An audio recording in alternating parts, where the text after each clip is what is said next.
Hello. Today we're gonna talk about this thing. Alright? So, why are we gonna talk about this thing? And how many do I have? The answer is yes. Okay, so to begin, I'm just gonna hold it up so people constantly know what I'm talking about. Alright, so first of all, how many do I have? Also, I'm recording backwards because I'm bigger on the camera now, then more people want to watch. Anyways, what's happening with this? Today is November 30th, I think. It's almost December 2024. So, this card, PSA 10, is $500 now. So, when did I buy all of these? I bought most of these around $85 to $130. A couple of them I bought at like 160-ish raw, but most of them I bought around 85 to 130. So why did I buy so many? Because obviously you can't just go on eBay and buy these at good prices immediately. You have to buy them slowly over time as people list them. That's the problem with stuff like this is the market isn't deep enough for you to buy as many as you want. It's not like the stock market where because remember, in the stock market, if you want to throw down $1 million, you're not going to move the needle. You throw $1 million down on this, the price is going to go crazy because the market cap of this stuff is not very deep. Anyways, so the price of a PSA 10 of this went up to $500. What do I think is happening and where do I think this is gonna go? It's like I said in the other video, there's a lot of money coming into everywhere because the stock market is going up. We're in an expansionary market, and also because of Pokemon TCG Pocket, there's a lot more people coming in. And remember, it's not just your normal, we'll call it casuals coming in. There are a lot of people who have an excess amount of money. They're millionaires, they're multimillionaires, rich people. There's rich people coming in. And when these rich people come in, they see something they want, they freaking buy it. So, this influx of rich people is also affecting the market across the board. That's why you see everything going up. There's multiple market factors that go into things going up. And in general, Pokemon has a very low market cap per card. Because for example, how many Van Gogh Pikachus exist in the world? I think there's about 150,000 to 250,000. It's somewhere around there. And if you think about it, if somebody walked in with $100 million and started to slowly buy them up and buy them aggressively, they could easily buy up a lot of them. Like, I don't know, Gold Star Mudkip, there's what, 15, 30 in the world, whatever it is. It's only 20K. 1 million to 2 million can buy them all up. So market's not very, very deep as far as that goes. Like, for example, the movie Entei, I'm pretty sure I'm the biggest holder of movie Entei sealed in the entire world. And I didn't spend that much money. So, I think this is going to keep going up because it is very hard to separate somebody who owns this from it because they bought it when the whole market felt like it was excessively overpriced. And even though it went up, every person that gets one mostly is bought one for the sake of collecting it. So to rip it out of a collector's hands is very hard if they only bought one. And also an investor, because an investor, let's just say I'm an investor, to take one from me, am I selling right now? No.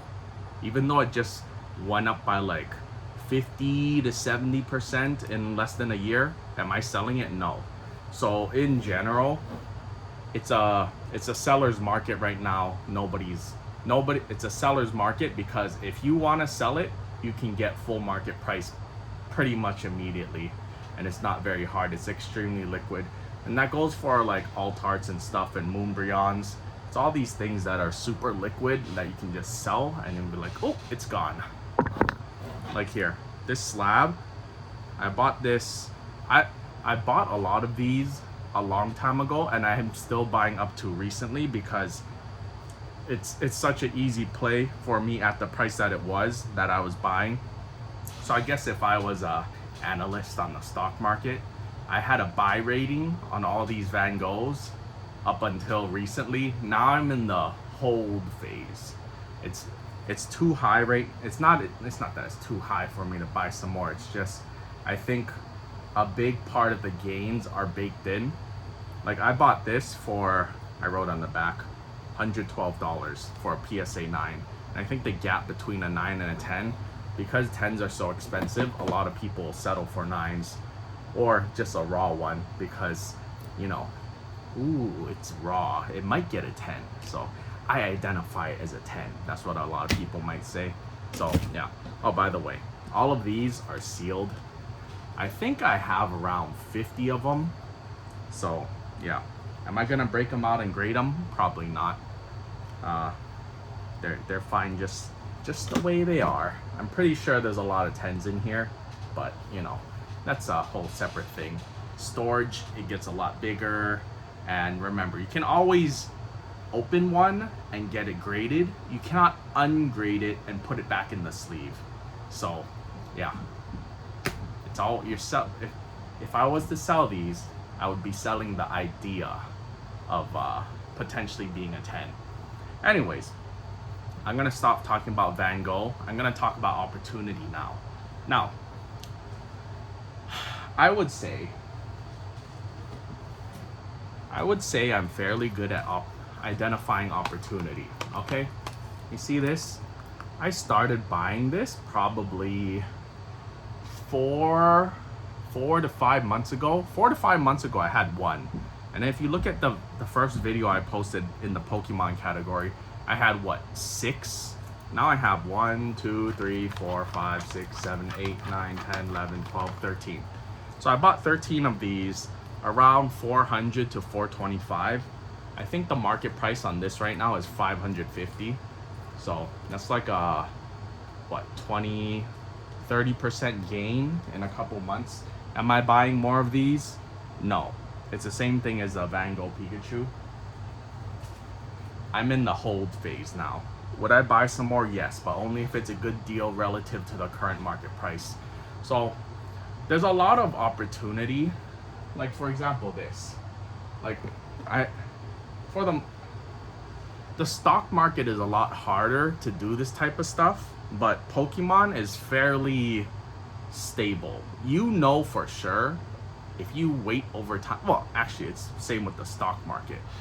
If you buy and hold, it's gonna go up because supply is gonna dry up and all that. And the sealed market, well, I guess we'll talk about sealed products separately.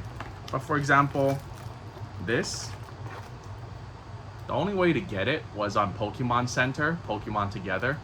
You had to buy a bunch of trash to get this pair.